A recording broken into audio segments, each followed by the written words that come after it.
ৰাজনীতি বিজ্ঞানৰ অধ্যয়নৰ গুৰুত্ব বা প্ৰয়োজনীয়তা ব্যাখ্যা কৰা। প্ৰথমটো আছে সমাজ আৰু ৰাষ্ট্ৰৰ কাৰ্যপদ্ধতি বুজিবলৈ সহায় কৰে। ৰাজনীতি বিজ্ঞান অধ্যয়ন কৰিলে ৰাজনৈতিক ব্যৱস্থা, চৰকাৰৰ গঠন আৰু নীতি নিয়মৰ প্ৰকৃতি বুজিবলৈ সহায় কৰে। ইয়াৰ জৰিয়তে এজন নাগৰিকে নিজৰ অধিকাৰ, দায়িত্ব আৰু চৰকাৰৰ ভূমিকা চমুকৈ উপলব্ধি কৰিব পাৰে। আমি এনেকৈ লিখিব পাৰোঁ, সমাজ আৰু ৰাষ্ট্ৰৰ কাৰ্যপদ্ধতি বুজিবলৈ ৰাজনীতি বিজ্ঞান অধ্যয়নৰ প্ৰয়োজন। ২ নম্বৰত আছে জনসাধাৰণৰ সচেতনতা বৃদ্ধি।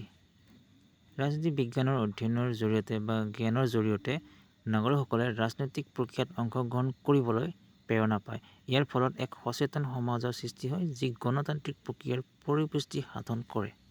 ৩ নম্বৰত আছে ৰাজনৈতিক চিন্তাধাৰা আৰু নেতৃত্বৰ বিকাশ। এই বিষয়টোৱে ৰাজনৈতিক তত্ত্ব আৰু বিভিন্ন ৰাজনৈতিক নেতা বা দৰ্শনৰ সম্পৰ্কে বুজিবলৈ সহায় কৰে। ফলত বা ইয়াৰ জৰিয়তে এজন ব্যক্তিয়ে নেতৃত্বৰ গুণাৱলী আৰু চিন্তাশীলতা বিকাশ কৰিব পাৰে। ৪ নম্বৰত আছে বিশ্ব পৰিস্থিতি আৰু আন্তঃৰাষ্ট্ৰীয় সম্পৰ্ক বুজিবলৈ সহায় কৰে। ৰাজনীতি বিজ্ঞানৰ এক গুৰুত্বপূৰ্ণ শাখা হ'ল আন্তঃৰাষ্ট্ৰীয় সম্পৰ্ক। ইয়াৰ জৰিয়তে শিক্ষাৰ্থীসকলে বিশ্ব পৰিস্থিতি, ৰাজনৈতিক সংঘাত, কূটনীতি আৰু আন্তঃৰাষ্ট্ৰীয় সহযোগিতাৰ মূল বিষয়সমূহ বুজি উঠিব পাৰে। ৫ নম্বৰত আছে সমাজত ন্যায় আৰু সমতাৰ অৰ্থ বুজা। ৰাজনীতি বিজ্ঞানে সামাজিক ন্যায়, ধৰ্মনিৰপেক্ষতা, অধিকাৰ আৰু স্বাধীনতাৰ দৰে মৌলিক বিষয়বস্তুৰ ওপৰত আলোচনাৰ ক্ষেত্ৰ প্ৰদান কৰে। ইয়াৰ জৰিয়তে এক ন্যায়সংগত সমাজ গঢ়াৰ বাবে কিমান প্ৰয়াস কৰা উচিত তাক স্পষ্ট কৰা হয়।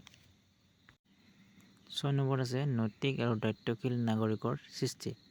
ৰাজনীতি বিজ্ঞানে নাগৰিকসকলক নৈতিক মূল্যবোধ, দায়িত্বশীলতা আৰু সজাগ চিন্তাধাৰা বিকাশ কৰিবলৈ উৎসাহিত কৰে। ৭ নম্বৰত আছে সমাজ বিজ্ঞানৰ অন্যান্য শাখাৰ সৈতে জড়িত। ৰাজনীতি বিজ্ঞান সমাজ বিজ্ঞানৰ সৈতে গভীৰভাৱে জড়িত। ইতিহাস, অৰ্থনীতি, সমাজবিদ্যা আদি বিষয়ৰ সহযোগত ই উন্নত সমাজ গঠনত অৱদান আগবঢ়ায়। শেষত আমি এনেদৰে লিখিব পাৰোঁ, ৰাজনীতি বিজ্ঞানৰ অধ্যয়ন ব্যক্তিগত, সামাজিক আৰু ৰাষ্ট্ৰীয় স্তৰত উন্নতিৰ বাবে অত্যন্ত প্ৰয়োজনীয় বা অতি প্ৰয়োজনীয়।